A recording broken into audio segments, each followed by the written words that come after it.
오늘 우리에게 주시는 이제 하나님 말씀 같이 봉독하고요, 말씀의 은혜를 같이 나누기를 원합니다. 오늘 같이 보실 말씀은 지난 주에 이어서 이제 사무엘하 말씀 보고 있는데, 오늘은 사무엘하 3장 1절에서 16절까지 말씀 같이 나누기를 원합니다.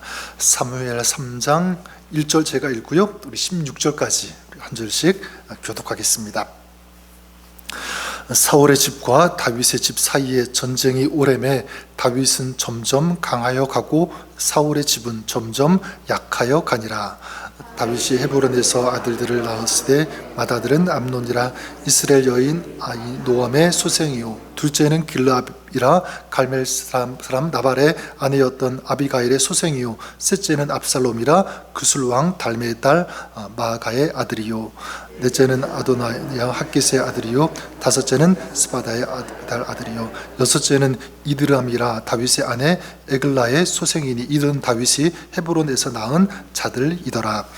사울의 집 사이에 전쟁이 있는 동안에 아브넬이 사울의 집에서 점점 권세를 잡으니라. 사울에게 첩이 있었으니 이름을 이스바요 아야의 딸이었더라. 이스보셋이 아브넬에게 이르되 내가 어찌하여 내 아버지의 첩과 통간하였느냐 하니 아브넬이 이스보셋의 말을 매우 분하게 여겨 이르되 내가 이다의 머리냐? 내가 오늘 당신의 아버지 사울의 집과 그의 형제와 그의 친구에게 은혜를 베풀며 당신을 다윗의 손에 내주지 아니하였거늘 당신이 오늘 이 여인에게 관한 허물을 내게 돌리는도다. 여호와께서 다윗에게 맹세하신 대로 내가 이루게 하지 아니하면 하나님이 아브넬에게 벌 위에 벌을 내리심이 마땅하니라.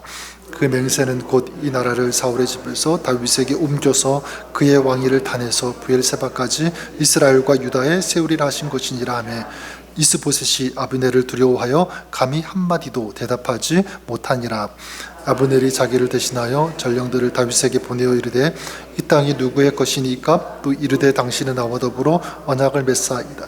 내 손이 당신을 도와 온 이스라엘이 당신에게 돌아가게 하리이다 하니 다윗이 이르되 좋다. 내가 너와 언약을 맺거니와 내가 내게 한 가지 일을 요구하노니 나를 보러 올 때에 우선 사울의 딸 미갈을 데리고 오라. 그리하지 아니하면 내 얼굴을 보지 못하리라 하고 다윗이 사울의 아들 이스보셋에게 전령들을 보내되 내 첩 미갈을 내게로 돌리라. 그는 내가 전에 블레셋 사람의 포피 100개로 나와 정원한 자인이라 하니 이스보셋이 사람을 보내 그의 남편 라이스의 아들 발디엘에게서 그를 빼앗아 오매 그의 남편이 그와 함께 오되 울며 바울까지 따라왔더니 아브넬이 그에게 돌아가라 하매 돌아가니라.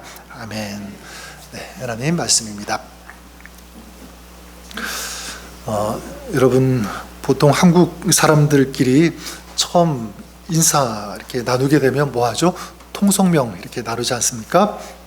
나는 뭐 김 누구누구 박 누구누구입니다 이렇게 인사하고, 그 다음 그렇게 인사하면 또 뭐를 보통 많이 물어보죠? 그러면 어디 김씨입니까? 어디 박씨입니까? 이렇게 많이 이야기가 가죠. 참고로 저는 파평 윤씨입니다.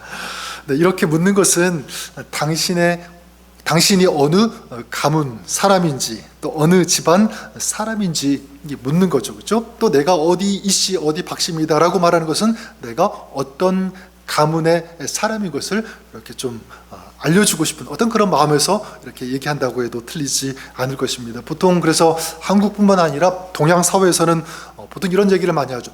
누구 집안 사람인지 또 어떤 집안의 사람인지 이렇게 보통 평가를 많이 합니다. 그런 맥락에서 어떤 집안을 평가할 때 이런 표현을 많이 쓰죠. 되는 집안, 반대로 하면 뭐가 되죠? 되는 집안의 반대말은 쉽죠. 안 되는 집안, 이렇게 얘기합니다. 그래서 누구 집안은 되게 잘 나가는 집안이다 이렇게 얘기하고, 그렇죠?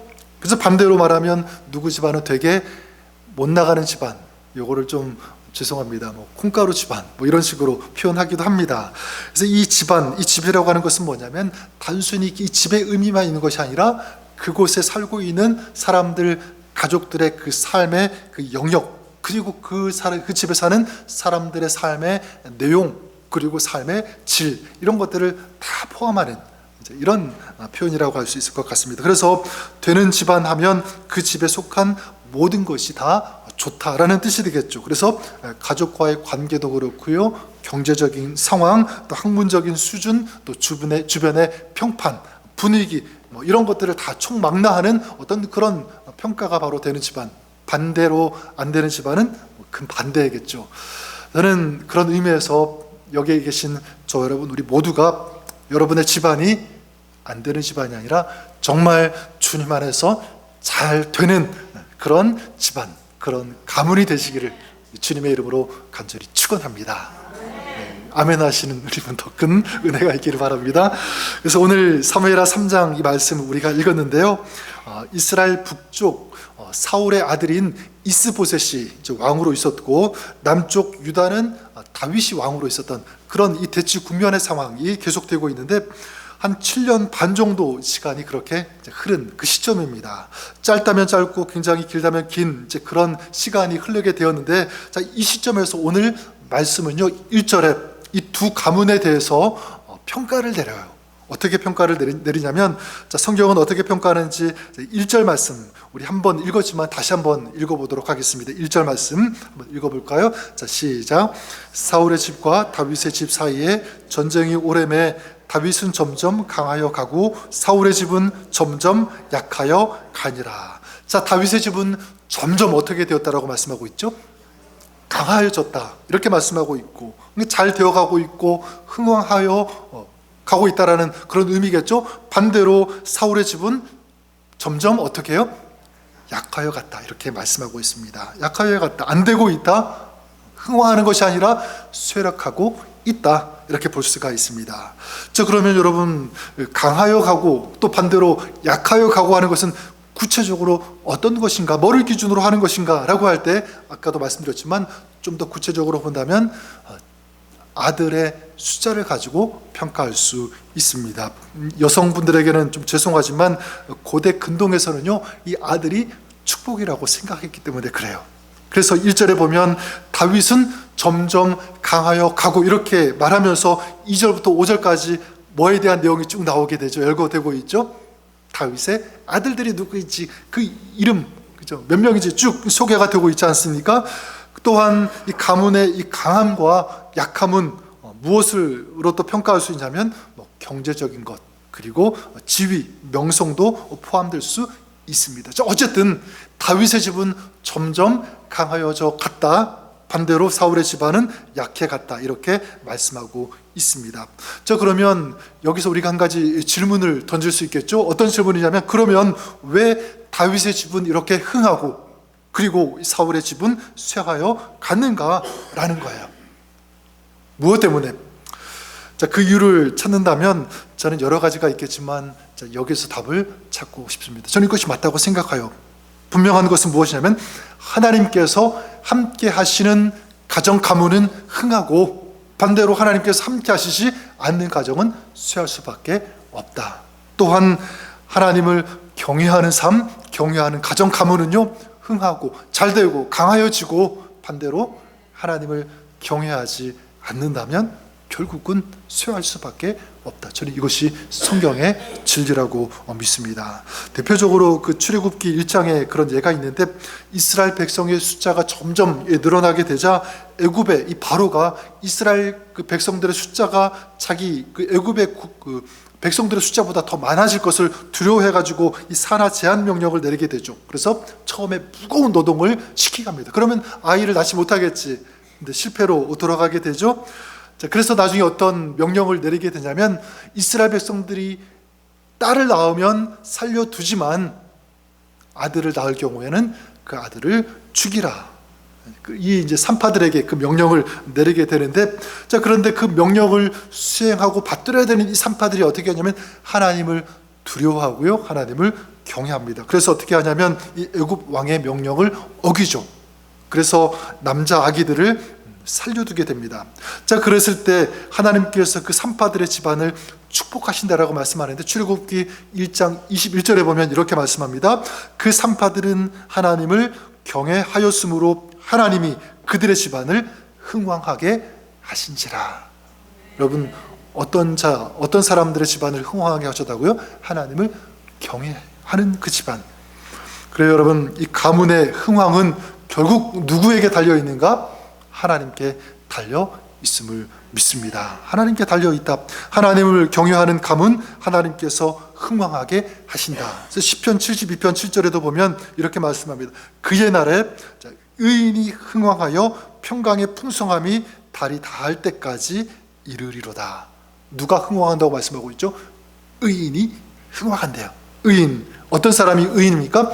하나님을 의식하고 하나님을 두려워하고 하나님을 경외하면서 그 말씀대로 살아가려고 하는 그 사람이 의인 아닙니까? 그런 의인을 하나님은 흥왕하게 하신다. 그 가문, 그 집안도 마찬가지겠죠. 전 다윗의 집안이 점점 강해져간 이유도 동일하다고 생각해요. 그래서 오늘 말씀 우리가 읽었는데 6절 이하 이야기 속에서 그 답을 찾을 수 있다고 생각합니다. 그래서 6절부터 우리가 읽은 그 말씀, 그 내용을 간략하게 소개하면, 사울이 죽은 후에 이스보셋, 유일하게 남은 그 아들이 이제 왕이 되었는데, 이스보셋이 이 11지파의 왕이 되었지만 사실 실제적인 그 권력을 가지고 있었던 사람은 누구냐면 바로 이 사울의 군대 장관인 아브넬이 가지고 있었습니다. 그래서 6절에 그렇게 말씀하고 있죠. 사울의 집과 다윗의 집 사이에 전쟁이 있는 동안에 아브넬이 사울의 집에서 점점 권세를 잡으니라. 실제적인 권력을 가지고 있었던 사람은 아브넬. 자, 그런데 이 이스보셋가 이 명분만 가지고 있는 이 이스보셋 왕과 그 다음에 실제적인 권력을 가지고 있었던 이 아브넬 사이에 갈등이 일어나요. 네, 그럴 수밖에 없는 것이 이 장관인 아브넬의 힘이 점점 강해지니까 이 이스보셋도 가만히 있지 않았겠죠. 그래도 자기가 왕인데 실제 그 힘은 저 사람이 가지고 있으니까 갈등이 일어날 수밖에 없는, 충돌할 수밖에 없는 그런 상황인데, 결정적으로 어떤 일이 있었냐면 이 군대 장관 아브넬이 이 사울 왕의 첩 리스바를 통관하는 그런 일이, 그 사건이 벌어지게 됩니다. 자, 그랬을 때 이 이스보셋이 이제 아브넬을 불러다가 질책을 해요. 뭐라고 하냐면, 네가 어찌하여 내 아버지의 첩과 통관하느냐. 자, 그러자 이제 아브넬이 분하게 여기면서 8절에 보면 이렇게 얘기합니다. 내가 유다의 개머리냐? 내가 오늘 당신의 아버지 사울의 집과 그의 형제와 그의 친구에게 은혜를 베풀어 당신을 다윗의 손에 내주지 아니하였거늘 당신이 오늘 이 여인에게 관한 허물을 내게 돌리는도다. 자, 무슨 말이냐면, 나를 유다에 빌붙여 살아가는 어떤 개로 보지 마라. 나는 사울과 그리고 당신의 집 모든 것을 다윗에게 넘길 수 있었지만 그러지 않았다. 그러니까 나를 함부로 보지 마라. 이렇게 이스보셋에게 정면으로 이렇게 대들면서 얘기하죠. 자, 그리고 이 아브넬이 어떻게 하냐면 그 다음에 이제 다윗에게 전령을 보내고 딜을 합니다. 그러니까 내가 당신을 도와서 모든 이스라엘이 당신에게 돌아갈 수 있도록 내가 돕겠다라는 그런 뜻을 비추게 되죠. 자, 그랬을 때 다윗이 제시한 조건이요 굉장히 의외예요. 뭐라고, 어떤 조건을 거냐면, 다윗이 우리 13절 말씀 같이 한번 읽어볼까요? 13절 읽어보겠습니다. 시작. 이르되 좋다, 내가 너와 언약을 맺거니와 내가 내게 한 가지 일을 요구하노니 나를 보러 올 때에 우선 사울의 딸 미갈을 데리고 오라. 그리하지 아니하면 내 얼굴을 보지 못하리라 하고.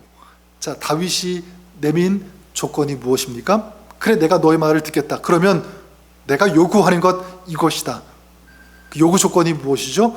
바로 사울의 딸 미갈, 다윗의 아내였죠. 그 미갈을 나에게로 데리고 오라. 이 다윗과 미갈이 결혼하게 된 그 과정을 간략하게 소개하면, 미갈이 다윗을 엄청 사랑했습니다. 어떻게 보면 짝사랑했다라고도 볼 수가 있는데, 사울이 그것을 알았죠. 그리고 이제 사울이 자기의 딸을 다윗에게 주고 이제 결혼시키게 하는데, 사실 그냥 사랑했기 때문에 주었다라고 보기보다는 사실 이 사울의 입장에서는요 전략적인 어떤 정치적인 계산으로, 그래서 이 다윗을 자기의 딸에게 주는데, 그래서 조건을 내겁니다. 어떤 조건이냐면, 네가 내 딸을 얻고 싶다면 블레셋 진영에 가서 블레셋 사람들을 죽이고 양피 100개를 가지고 와라. 그러면 허락해 주겠다. 이런 조건을 내걸게 됩니다. 그랬을 때 다윗이 어떻게 하냐면, 나는 못합니다. 어떻게 100개씩이나 100명이나 죽이고 어떻게 그럴 일이 있겠습니까? 내가 죽을 수도 있는데 어떻게 가겠습니까? 이렇게 얘기할 수도 있었지만 다윗도 이 미갈을 사랑했기 때문에 가서 100개가 아니라 200개, 2배나 되는 그 양피를 베어다가 가지고 오게 됩니다. 그리고 이제 결혼을 하게 되죠. 하지만 이 사울은요, 다윗을 향한 이 질투가 식지 않았습니다. 점점 심해졌고요. 그리고 죽이려는 그 시도가 계속됐어요.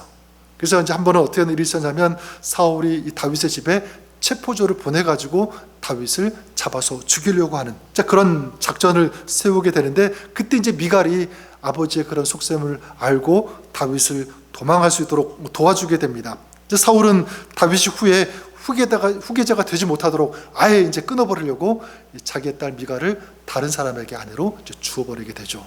나중에 혹시라도 결혼 이 상태로 있게 되면 자기 후계자가 될 수 있다는 어떤 그런 생각 때문에 이제 두려워해서 다른 사람에게 자기의 딸을 이제 아내로 주게 됩니다. 자, 그런데 지금 아브넬이 이 다윗이 온 이스라엘의 왕을 돕겠다고 찾아왔을 때 다윗의 요구, 누구를 데리고 오라고요?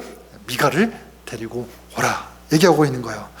여러분, 사실 나라가 어떻게 보면 통일될 수 있는 중요한 순간 아닙니까? 지금 12개 지파가 완전히 통합될 수 있는 그런 좋은 기회예요. 그런 순간, 이렇게 중요한 그 일들 그걸 놓고 지금 다윗은 뭐를 요구하고 있냐면, 내건 조건이 미갈, 여자 한 명을 데리고 오라 이거였습니다. 사실 조금 이해가 되지 않습니다. 이런 순간이라면 막 그 이스라엘의 기밀 문서를 가지고 오라고 한다든지, 아니면 혈서를 써라, 그러면 내가 믿겠다, 어떤 그 문서를 만들어서 가지고 오라고 한다든지, 사실 이게 먼저일 것 같은데 이 다윗은요, 미갈을 데리고 오라고 하는 것입니다. 자, 왜 그랬을까? 한번 질문 우리가 해볼 수 있겠죠. 전 두 가지 이유가 있다고 생각해요. 근데 전 두 번째 이유가 더 맞다고 생각합니다. 하지만 먼저 첫 번째 우리 생각해 볼 수 있는 그 이유는 사울의 딸과의 이 결혼이 주는 정치적인 효과 때문에 그럴 수도 있다. 그래서 많은 주석가들이 그렇게 얘기하기도 합니다. 사울 왕의 딸과의 재결합, 이 결혼으로 온 이스라엘 백성들의 환심을 살 수 있기 때문에 이런 정치적인 이 계산으로 했을 것이다. 근데 저는 물론 그렇게 얘기하지만 저는 여기에 동의하지 않고 더 큰 이유가 있다고 생각해요. 그건 뭐냐면 다윗이 아직도 미갈을 사랑하고 있기 때문에.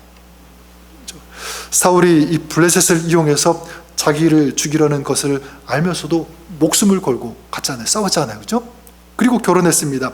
지금 여러 가지 상황이 있었지만 아직까지 그래도 미갈을 사랑한다라고 볼 수 있습니다.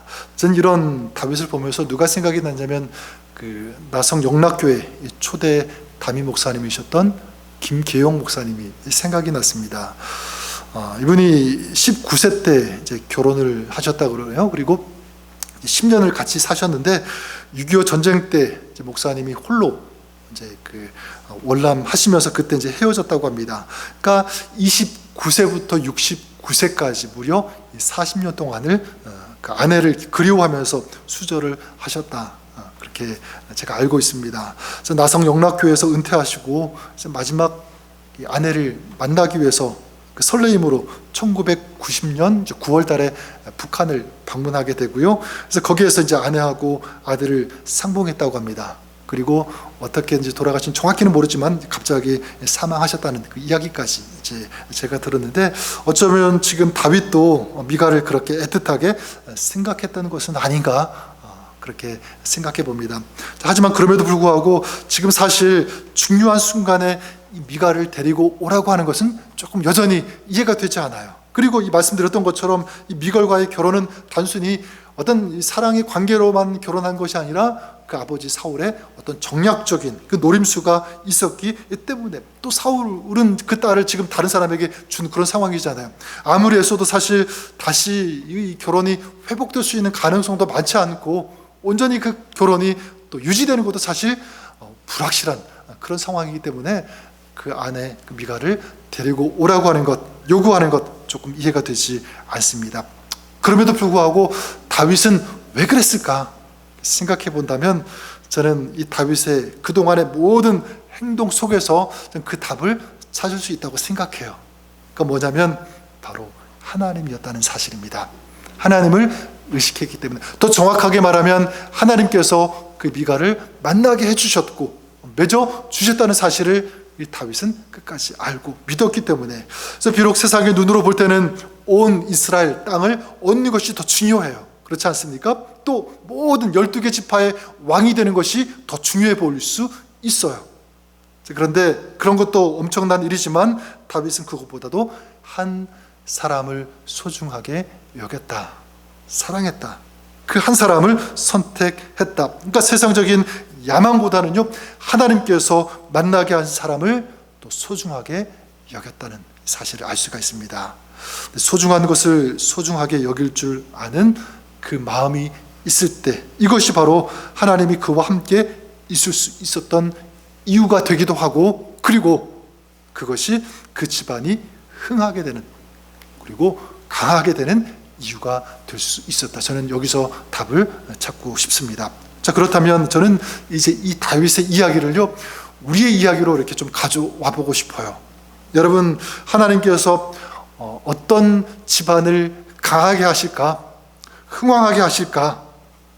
저는 다윗이 어떤 것보다도 하나님께서 맺게 해주신 사람을 선택하고 그 사람을 소중하게 여겼던 것처럼 하나님께서 우리에게 주신 것을 소중하게 여길 때 그 가정을, 그 가문을 축복해 주시고 강하게 하시고 흥왕하게 하시는 줄 믿습니다. 우리가 그러면 정말 소중하게 여겨야 될 것 무엇이 있을까? 세 가지를 여러분들에게 드리고 싶어요. 한 가지가 뭐냐면 바로 생명이라는 사실입니다. 생명. 그러니까 아무리 재능이 많고 가지고 있는 조건이 좋다라고 할지라도 생명, 자기의 어떤 그 자존감, 어떤 이런 것들을 무시하고 비하하고 경멸한다면 그 사람은요, 결코 하나님께서 함께 하실 수 없음을 우리가 알았으면 좋겠습니다. 아까 우리 찬양했던 것처럼 하나님께서 우리를 존귀한 자로, 하나님의 아들, 하나님의 딸로 불러주셨잖아요. 지금도 내가 너를 사랑한다라고 말씀하시는 그런 존재라는 사실을 늘 인식하고 있을 때, 기억할 때, 또 그 은혜에 감사할 때 하나님은 그 인생을, 그 가정을 존귀하게 여겨주시는 줄 믿습니다. 자기 자신에 대해서 그런 인식이 있어야 되고요, 다른 사람에 대해서도 마찬가지입니다. 다른 사람의 인격이라든가 가치를 혹시라도 깎아내린다면, 무시한다면 하나님께서 그 인생을 결코 축복할 수 없을 거예요. 저는 그런 의미에서 먼저는 여러분 자신이 자기 자신을 가치 있게 여겼으면 좋겠습니다. 가치 있게 그래서 내 자신이 얼마나 소중한 사람인지, 얼마나 내가 가치 있는 사람인지 이거를 알 때 그 사람은 다른 사람도 가치 있게 소중하게 여길 수 있는 줄 믿습니다. 반대로 만약 자기 자신을 가치 있게 여기지 못한다면요, 그 사람은 다른 사람 가치 있게 여길 수 있을까요? 저 그러지 못한다고 생각해요. 자기 자신도 그러지 못하는데 다른 사람 어떻게 그럴 수가 있겠습니까? 절대로 다른 사람 품지 못할 것입니다. 자, 그런 의미에서 저는 여러분들이 그랬으면 좋겠어요. 내가 지금 가지고 있는 것이 많지 않다고 할지라도 나는 주님 안에서 정말 소중한 사람이다, 가치 있는 사람이다, 이런 마음, 이런 인식을 가지시기를 바랍니다. 여러분, 혹시 나이가 많다고 해도 마찬가지죠. 나는 나이가 많으니까 이제 별 쓸모가 없고 가치가 없고 변변치, 이런 생각 절대로 갖지 마세요. 나이와 상관없이 여러분은 한 사람 한 사람은 주님 안에서 값진 인생, 멋있는 존귀한 그런 사람이라는 것을 여러분 늘 인식하고 생각하고 감사하시는 그런 여러분 될 수 있기를 주님의 이름으로 간절히 축원합니다. 그래서 하나님께서 주시는 이 축복을 담는 그릇이 되기 위해서는 먼저 내 자신을 가치 있게 여겨야 한다. 이게 첫 번째. 두 번째, 우리가 정말 소중하게 여겨야 할 것 있다면 바로 저는 가정이라고 생각해요. 가정. 그래서 여러분, 만약에 가정에 어떤 문제가 있다면 하나님께서 축복할 수 없을 것 같아요. 이 저의 생각. 근데 이게 실제로 말라기 2장에 보면 이렇게 말씀하십니다. 하나님께서 이스라엘을 책망하시는데 내가 너희 제사를 받을 수 없다 이렇게 말씀하시는데 그 이유를 이렇게 제시하세요. 2장 14절에 보면 하나님께서 이는 너와 내가 어려서 맞이한 아내 사이에 여호와께서 증인이 되시기 때문이라. 그는 내 짝이요 너와 서약한 아내로되 내가 그에게 거짓을 행하였도다. 아내에게, 다시 말하면 가족이 될 수가 있겠죠. 그에게 거짓을 행하면, 이걸 또 확대하면 그를 아프게 한다든지 눈물을 나게 한다든지 탄식이 있게 한다든지, 자, 이 모습이 내 앞에 있는데, 내가 보고 있는데 어떻게 네가 나에게 드리는 제사를 받을 수 있겠느냐는 거예요. 다시 말하면 어떻게 내가 너희 가정을, 가문을 축복할 수 있겠느냐. 이게 하나님의 말씀입니다. 그 별세 신학으로 알려진 그 이중표 목사님, 그분의 그 이야기를 보면 목회에 너무 전념하시다 보니까 가정에 조금 소홀하셨던 것 같아요. 그랬을 때 하나님께서 어떤 깨달음을 주셨냐면 이렇게 말씀하셨대요. 건너방에 있는 너의 딸이 불행한데 내가 어떻게 너의 목회를 축복하겠느냐. 그래서 정신이 바짝 들어가지고 정말 자기 가족, 자녀들을 다시 생각하는, 돌보는 이런 것에 충실했다고 하는 그런 이야기를 제가 읽어보았는데, 저는 그런 의미에서 여러분의 가정, 여러분의 가족, 우리 자녀들을 정말 소중히 여기시는 그런 여러분 되시기를 바랍니다. 아무리 다른 것이 중요하고 대의 명분이 중요하고 그런 일들을 한다고 할지라도 만약 가정을 소홀히 여긴다면 여러분, 그건 결코 잘하는 것이라고 할 수 없을 것입니다. 그런 의미에서 여러분들이 가정을 축복해 주시고 우리 자녀들을 축복해 주시고 기도해 주시고 아낌없이 여러분의 그 사랑 받은 은혜를 나누어 주는, 베풀어 흘려보내는 그런 여러분 되시기를 우리 주님의 이름으로 간절히 축원합니다. 마지막 세 번째, 정말 우리가 소중하게 여겨야 할 것이 있다면 바로 저는 신앙이다, 믿음이다 라고 말씀드릴 수 있습니다. 신앙과 믿음, 제가 자세하게 설명드리지 않겠지만 다윗의 인생 전체가 이렇게 하나님의 마음에 합하고, 그리고 다윗의 가문이 강해질 수 있었던 그 이유, 다윗의 믿음 때문이라고 믿습니다. 여러 가지 일들이 많았죠. 그런 가운데서도 다윗의 믿음만큼은 흔들리지 않았기 때문에 하나님은 그 믿음을 보시고 축복하셨다고 믿습니다. 저는 그런 의미에서 여러분들이 어떤 것보다도 하나님을 향한 믿음을 굳건히 흔들리지 않고 지켜나가시는 그런 여러분 될 수 있기를 주님의 이름으로 간절히 축원합니다. 저는 마지막으로 두 가문에 대한 이야기 좀 소개하면서 말씀을 정리할까 하는데요. 조나단 에드워드라는 분과 또 맥스 주크 이 가문, 이 두 가문을 좀 소개하면서 말씀을 정리할까 합니다. 미국 초기 이 청교도 역사 가운데 가장 위대한 영향을 끼쳤던 이 조나단 에드워드. 그래서 이 에드워드 같은 경우에는 신앙이 좋은 이 자매하고 결혼했고요. 그리고 기독교적인 이 원리에 입각해서 가정을 형성하고 또 운영하고 또 지켰다고 합니다. 근데 같은 때 잉글랜드에서 같이 자란 친구가 있는데 그 친구가 맥스 주크라고 하는 이제 그 친구인데, 이 친구 같은 경우에는 불신자하고 결혼했고요. 그리고 자기 가지고 있던 신앙마저도 버리고 세상으로 간 그런 친구였습니다. 그런데 이제 그 조나단 에드워드의 그 가문, 그 후손들을 이제 그 정리한 그 기록을 보니까 이렇습니다. 이 조나단 에드워드는 873명의 후손이 있었는데요. 보니까 대학 총장이 12명, 교수가 75명, 의사가 60명, 성직자가 100명, 군대 장교가 75명, 저술가 80명, 변호사 100명, 판사 30명, 공무원 80명, 하원 의원 3명, 상원 의원 1명, 미국 부통령 1명. 근데 맥스 주크 같은 경우에는 그 후손들 1292명의 후손이 있다고 했는데요. 유아 사망한 인원이 309명, 직업적인 거지가 310명, 무능력자 440명, 매춘부 50명, 도둑 60명, 살인자 70명, 그저 그런 사람 53명, 이렇게 통계가 나왔습니다. 여러분, 흥하는 집안과 쇠하는 집안의 차이를 아주 극명하게 잘 보여주고 있다고 생각합니다. 여러분, 이 차이가 어디에서 시작했습니까? 다른 것 아니죠. 한 사람의 선택, 한 사람의 영향력, 한 사람의 신앙, 여기에서 비롯되었다. 한 사람이 하나님을 섬기고, 그래서 하나님께서 같이 하실 수밖에 없는, 동행하실 수밖에 없는 그런 조건을 만들어갔을 때, 그런 삶을 살았을 때 하나님께서 그 사람을, 그 가문을, 가정을 축복해 주셨다고 믿습니다. 저와 여러분들이 그럴 수 있기를 바라요. 우리 추수 감사 연휴를 보내고 있는데 저는 여러분들이 이런 마음, 이런 소원을 가졌으면 좋겠습니다. 그리고 기도하십시오. 하나님, 우리 가정, 우리 가문, 우리 자녀들 주님 안에서 점점 강하게 하여 주시옵소서.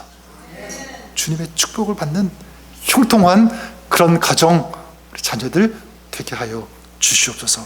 그런 행복한 가정, 흥하는 가정, 그런 명문 가문이 여러분의 섬김을 통해서, 여러분의 기도를 통해서, 헌신을 통해서 이어지게 될 것을 믿습니다. 그렇게 쓰임받는 그런 축복된 여러분의 삶, 가정 될 수 있기를 다시 한번 우리 주님의 이름으로 간절히 축원합니다. 한번 기도하겠습니다. 살아계신 하나님 아버지, 오늘 다윗의 가문이 점점 강하여진 것처럼 정말 바라는 것은 우리의 가문이, 우리 집안, 우리 가정과 자녀들이 점점 강해지는 진정한 의미에서 축복이 있는, 흥왕하는 그런 가문, 가정과 자녀들 되게 하여 주시옵소서. 이를 위해서 내가 먼저, 우리가 먼저 기도하고 온전히 헌신하고 예배하며 주님을 기쁘시게 하는 삶, 주님을 따르며 주님을 위해 살아갈 수 있는 이 아름다운 헌신의 삶을 살아갈 때 이 아름다운 영적인 축복이 우리 다음 세대, 우리 자녀들에게 흘러가는 줄 믿습니다. 오늘도 저들의 기도와 헌신과 예배, 정말 주님을 사랑하는 그 마음 우리 하나님께서 아름답게 받아주시고 저들의 삶과 가정 모든 이들 가운데 우리 하나님께서 하늘의 복을 더하여 주시옵소서. 그렇게 역사하실 우리 좋으신 주님 찬양하며 감사드리며 예수님의 이름으로 기도드립니다. 아멘.